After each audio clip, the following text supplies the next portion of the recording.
My name is Suhani Bhardwaj from Geeta Adarsh Vidyalaya. Today I am going to take interview of Mr. Satyan, who is currently running an NGO in Solon. Sir, can you please introduce yourself? Please, my pleasure. Hello everyone. Hello Suhani. I am Satyan. I am a volunteer of an NGO named Shiksha Kranti, which has been working for environmental cause in Solon for 15 years now. So my first question is, what is the nature of your work which is related to the issue of water? Our NGO has got a vision. The vision is to make Swachhta national value of India, at par with many national symbol we have in India.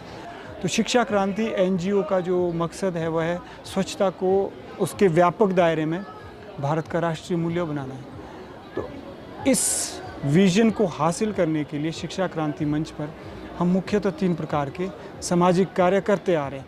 उनमें से पहला सफाई अभियान, दूसरा वृक्षारोपण, तीसरा संवाद है।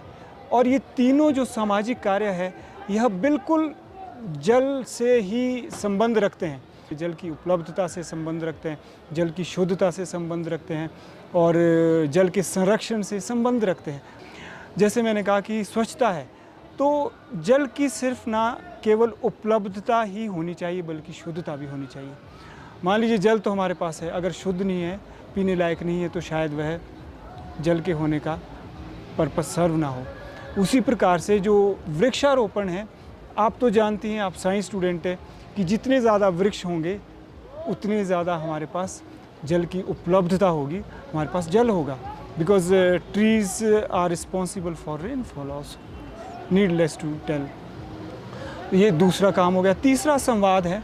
संवाद इसलिए कि मान लीजिए कोई भी आप कार्य करते हैं, गीता आदर्श विद्यालय के वॉलेंटियर्स कुछ जल संरक्षण के लिए काम कर रहे हैं, शिक्षा क्रांति एनजीओ के लोग जल संरक्षण के लिए काम कर रहे हैं, और भी लोग काम कर रहे हैं, तो उस कार्यों को जन जन तक पहुंचाना भी हमारा दायित्व बनता है। अर्थात अगर हम जल संरक्षण के कुछ काम करते हैं और उस कार्य को लोगों तक नहीं पहुंचाते हैं तो मुझे लगता है कि वह काम अधूरा है। इसीलिए हम संवाद का तीसरा काम करते हैं। यानी आप कह सकते हैं कि सफाई अभियान करें तो भी जल संरक्षण का कार्य हो रहा है, वृक्षारोपण करें तो डायरेक्टली कहूँ परोक्ष अपरोक्ष रूप से जल संरक्षण का कार्य हो रहा है, और संवाद करें तो भी जो जल संरक्षण के लिए हमने कार्य किए उसको हम आगे ले जा सकते हैं। मेरा अगला सवाल ये है कि क्या आप हमारे सोलन की जो लोकल वाटर बॉडीज़ हैं उनका स्टेटस क्या है और पिछले बीते हुए कुछ सालों में उनमें क्या बदलाव आए हैं? सुहानी जी, जो लोकल बॉडीज़ हैं, बड़े दुर्भाग्य की बात है कि सारी विलुप्त प्राय होती जा रही है, लेकिन फिर भी हमने पिछले 5-7 वर्षों में यह जागरूकता देखी कि जहाँ जहाँ ये बावड़ियाँ बनी है उसके संरक्षण के लोग आगे आ रहे हैं। अब हमें पता चल रहा है कि ये जो जल है इसके महत्व को हम समझ पा रहे हैं। यानी जल जो पीने वाला पानी है या किसी भी तरह के लिए जो पानी यूज़ किया जाता है उसके संरक्षण के लिए हम आगे आ रहे हैं। वरना तो जो लोकलाइट में जैसे जैसे शहरीकरण हुआ है तो जितने भी नेचुरल रिसोर्सेज हैं, प्राकृतिक जितनी भी संपदा है, उसका एक तरह से क्षरण हुआ है। निसंदेह विकास के लिए हमें प्राकृतिक संसाधन चाहिए होते हैं और बिना इनके विकास भी नहीं हो सकता है। लेकिन अगर इनका हम दोहन करेंगे अवैज्ञानिक तरीके से, अनसाइंटिफिकली अगर हम इनको एक्सप्लॉइट करेंगे तो स्वतः ही यह एक्सटिंक्ट हो जाएंगी, विलुप्त प्राय हो जाएंगी। तो मैं कहना चाहूँगा कि निसंदेह जो स्टेटस है वो कोई आशाजनक नहीं है, लेकिन फिर भी कहीं ना कहीं होप दिखाई देता है। जब हम लोगों से बात करते हैं, जब हम कहीं समाज में जाते हैं, तो जन जागरण स्वच्छता के प्रति या फिर हमारे प्राकृतिक संसाधनों के प्रति बनता हुआ दिखता है। तो यहाँ कहूँगा इस संदर्भ में स्टेटस थोड़ा सा ब्राइट है।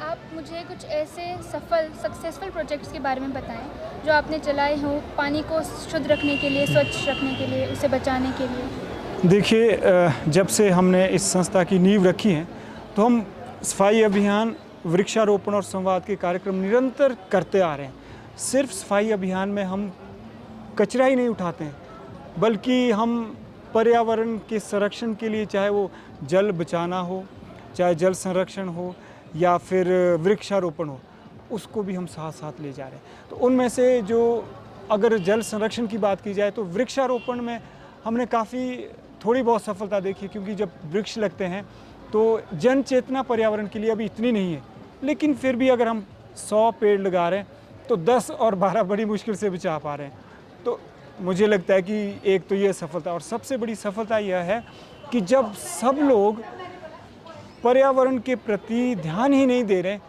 फिर भी शिक्षा क्रांति के वॉलंटियर्स युवाओं के साथ एमसी के प्रांगण में हम बैठे हैं, यहाँ के जो पर्यावरण मित्र हैं इनके साथ और जल विभाग के साथ पर्यावरण संरक्षण के लिए, वृक्षारोपण के लिए या जल संरक्षण के लिए कार्य कर रहे हैं।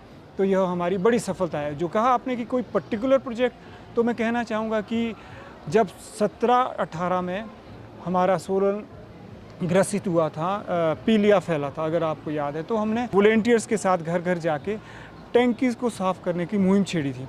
तो वह काफ़ी सफल रही। हमने लोगों को जागरूक किया कि आप समय समय पर जो आपकी वाटर टैंक्स है उसको साफ़ करें। एक साथ ही साथ हमारे वॉलंटियर्स ने एक काम किया था, वह यह था कि जैसे आपने देखा होगा कि जब पानी आता है तो हमारी टैंकीज़, हमारे जो वाटर टैंक्स है छत पे लगे होते हैं, वो ओवरफ्लो हो रहे होते हैं। तो हमने हर साल वॉलंटियर से यह शपथ दिलाई कि जब कभी भी इस तरह के आप वाटर ओवरफ्लो को होते हुए देखें तो आप ज़रूर घर जाएं, रिंग दी डोरबेल और उनसे आग्रह करें कि प्लीज़ ऐसा आप ना करें। वहाँ भी हमने सफलता पाई है। दूसरी सफलता ये स्वच्छता गृह प्रोजेक्ट के अंतर्गत ही है। स्वच्छता गृह मतलब स्वच्छता का आग्रह, यानी जल को बचाने का एक आग्रह है। वहाँ भी हमने सफलता पाई है। और जब भी कभी हम स्कूल कॉलेज वगैरह जाते हैं तो आप जैसे विद्यार्थियों से रूबरू होते हैं तो हम उनसे कहते हैं कि आप भी जहाँ कहीं भी देखें आप प्लीज़ अपना मुंह ना मोड़े। Do not turn your back on your duty towards environment and society. Just go to the concern people और गो टू द हाउस जहाँ पे आप देखते हैं कि वाटर टैंक ओवरफ्लो हो रहा है, और उनसे आग्रह करें कि प्लीज़ इसको दुरुस्त करो, ऐसा नहीं होना चाहिए। और इसके साथ साथ हमने छोटी छोटी जो मुहिम छेड़ी हैं, एक हमने मुहिम छेड़ी थी कि बावड़ी को रिवाइव करना है। तो आसपास के कई गांवों में हम गए और हमने वहाँ भी यह काम किया कि जो बावड़ी स्टेप वेल्स होती हैं, हमने काफ़ी हद तक बावड़ियों को रिवाइव किया है। मैं यह नहीं कहूँगा कि लोगों ने उन बावड़ियों से पानी पीना शुरू किया है, लेकिन कम से कम अगर वहाँ शुद्धता रहती है, बायोडाइवर्सिटी तो को हमने बचाया है। हमने देखा है कि कम से कम वहाँ पे शुद्धता के चलते, स्वच्छता के चलते जो भी वो पॉन्ड था वहाँ पे बायोडाइवर्सिटी को हमने मेंटेन किया है, प्रिजर्व किया है। तो छोटे कदम हमने लिए हैं। तो हम भी यही चाहते हैं कि जब हम आप इस तरह के कार्य करें, हमें करते रहना चाहिए, क्योंकि बहुत बड़ा अभियान है जल संरक्षण का। ये तभी हम इस अभियान में सफलता हासिल कर सकते हैं अगर हम छोटे छोटे कदमों की सराहना करें और यह देखें कि ज़्यादा नहीं तो कम से कम 1-2 व्यक्ति को आसपास जागरूक करें। तो यह प्रोजेक्ट था स्वच्छता गृह के अंतर्गत जो हमने। How your organization has engaged with the local people to aware them how to conserve water, how to rejuvenate the local water bodies?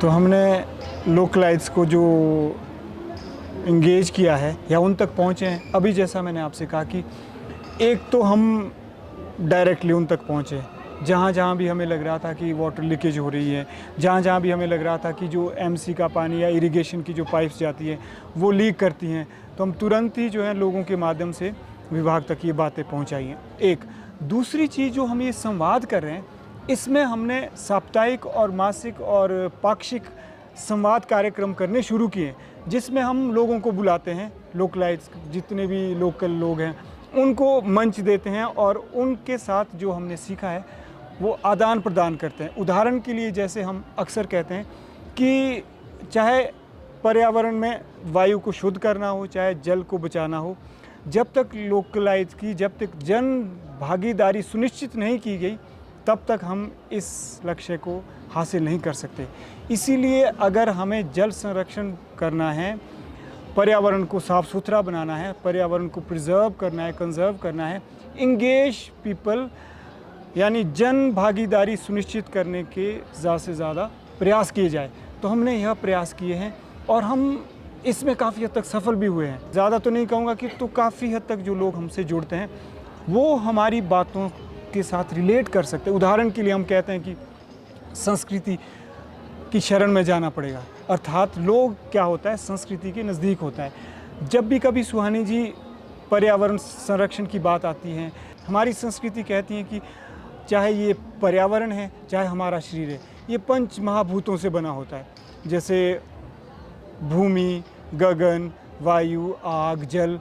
तो ये पंच महाभूतों से बने इस सृष्टि को, बने शरीर को बचाने के लिए हमें क्या करना पड़ेगा, सचमुच हमें जन जन तक पहुंचना पड़ेगा। जो वो समझ सकते हैं उनकी भाषा में बात करनी पड़ेगी। और हम यहाँ सफल हुए हैं, जो आपने कहा कि हम किस प्रकार से लोगों तक पहुँच रहे हैं, संवाद के माध्यम से पहुँच रहे हैं। और हमने एक बात देखी है, we understand the language of science. Matter has got basic 3 states, that is solid, liquid and gas.